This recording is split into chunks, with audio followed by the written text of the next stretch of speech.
Sahabat Wantilan, kali ini saya ingin berbagi kisah, berbagi cerita tentang pengalaman saya pada saat melukis Putri. Ada satu pengalaman secara spiritual yang kalau kata orang, ya ini seperti halusinasi lah. Tapi bagi saya itu sebuah pengalaman yang memang jarang-jarang terjadi, dan pengalaman itu sangat melekat. Jadi pada saat saya melukis Putri Junjung Bui dengan asik, di sebelah kanan saya tiba-tiba saya merasa ada seorang anak kecil yang duduk berjongkok, tetapi dia tidak melihat saya, dia melihat ke depan. Kemudian dia duduk saja, dan anak ini sangat cantik, berbaju rok terusan sampai lutut. Kemudian kalau zaman dulu kan kalau anak itu berputar maka bagian roknya itu mengembang. Duduk saja dia, kemudian saya asik saja melukis, dan itu saya rasakan sangat tajam ya di benak saya, sehingga mengidentifikasi kecantikannya, kemudian warna bajunya, terus bentuk bajunya warnanya biru keabu-abuan, agak pupus yang suka dipakai ya anak-anak zaman dulu. Nah, itu berlangsung terus. Kemudian saya tiba-tiba ya sudah, saya berhenti melukis, saya tengok ke kanan, tapi sebenarnya tidak ada siapa-siapa. Kemudian saya lanjut melukis. Saya merevisi lukisan tentang wajah Putri Junjung Bui. Nah, saya revisi wajahnya itu karena kegemukan. Saya kurangi sedikit di bagian pipi, dan kemudian saya benerin lagi warnanya, saya benerin lagi gelap terangnya. Nah, kebiasaan saya kalau melukis, kalau udah dianggap cukup, maka saya mundur ke belakang. Kemudian duduk di kursi mengamati lukisan sekian detik, sekian menit, kemudian kembali lagi nanti melukis. Pada saat saya mundur ke belakang dan duduk di kursi, kemudian saya lihat, loh, kok yang tadi gemuk saya kurangi sedikit, tiba-tiba itu wajah menjadi sangat kurus, tidak enak dilihat. Saya pikir ini, wah mungkin tadi kebanyakan. Kembali saya revisi lagi, saya tambah.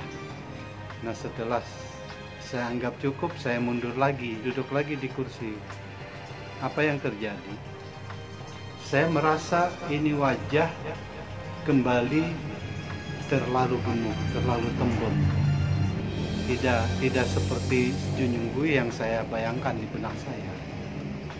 Nah, kemudian saya revisi lagi. Setelah itu saya mundur lagi. Kemudian apa yang terjadi? Dia menjadi sangat kurus lagi. Kemudian saya hentikan dulu melukis. Saya akhirnya duduk agak lama. Saya berpikir mungkin saya udah sangat lelah ini karena cukup lama, udah sekian jam saya melukis. Saya duduk, saya istirahat sebentar, kemudian saya melanjutkan melukis, mengerjakan tangan bagian kanan. Pada saat itu saya merasakan bahwa tangan itu agak kurang panjang. Saya ingin panjangkan sedikit, juga terlalu gemuk, saya ingin kuruskan. Kemudian setelah saya tambahin, saya kurusin sedikit supaya kelihatan lebih panjang. Ya, kembali mundur ke belakang, duduk. Peristiwa yang sama terjadi. Tiba-tiba tangan itu menjadi sangat panjang. Saya kaget. Kemudian saya revisi lagi. Kembali lagi saya mundur ke belakang, berbalik lagi menjadi sangat pendek. Nah, ini terjadi panjang pendek. Akhirnya saya pada hari itu memutuskan untuk berhenti dulu melukis. Di hari berikutnya saya kembali melanjutkan pengen melukis. Kemudian saya duduk di kursi memandang lukisan Putri Junjung Buih itu yang saya lukis.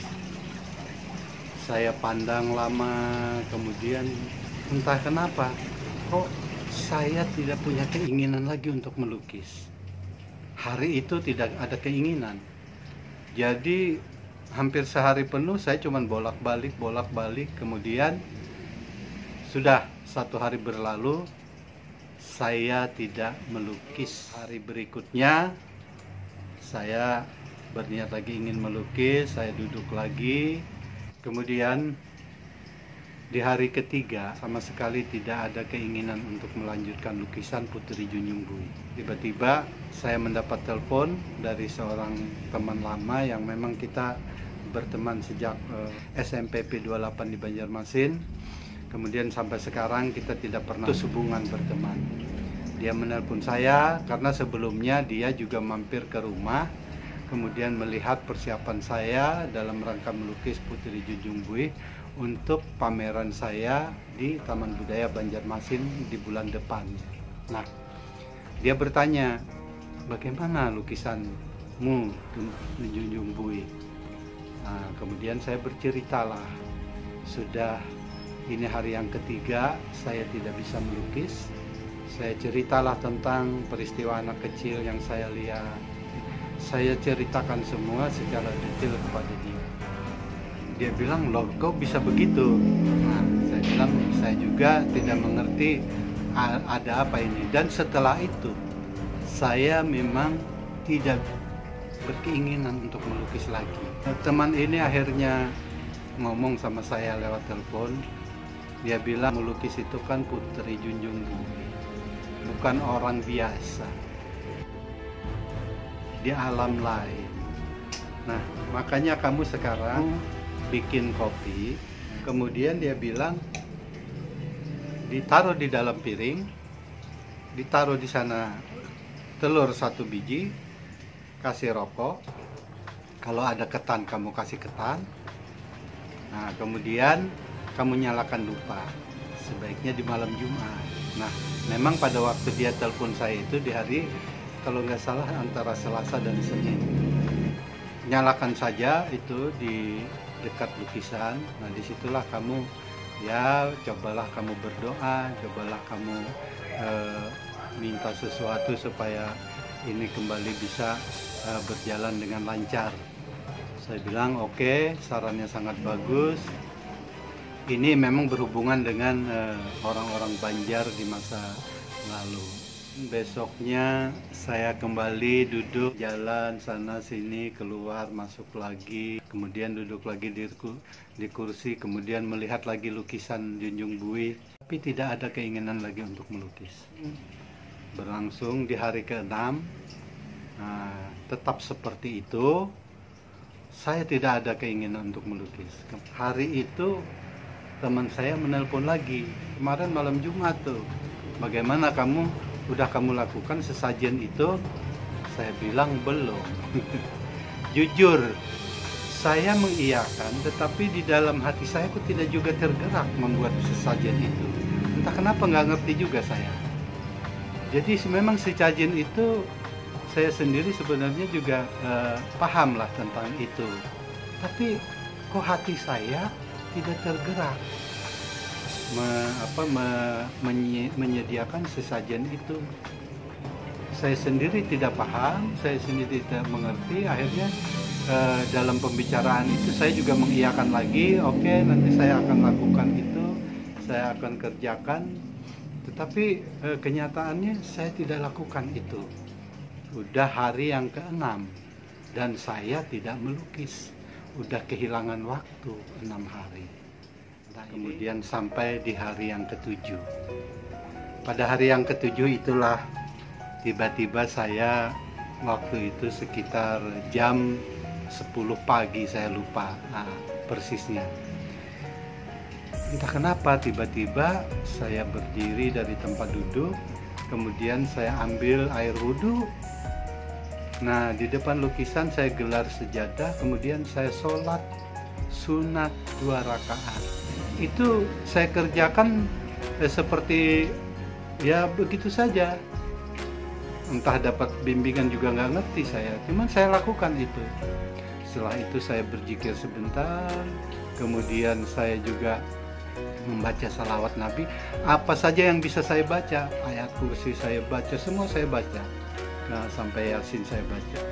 Di hari ke-7 itu setelah saya melakukan sholat sunat, kemudian membaca macam-macam termasuk ayat kursi dan Yasin, ya. Waktu duduk itu tiba-tiba berdiri, kemudian saya pegang kuas. Nah, itu secara naluri ya, tumbuhlah semangat melukis. Saya ambil cat, saya tuang semuanya, kemudian saya persiapkan, melukislah saya. Wah, merinding ini saya, mohon maaf, agak merinding. Nah, melukislah saya. Sejak itu tidak ada lagi hambatan. Sejak itu lancar melukis, dan setelah 2 minggu kemudian, lukisan itu secara keseluruhan hampir selesai.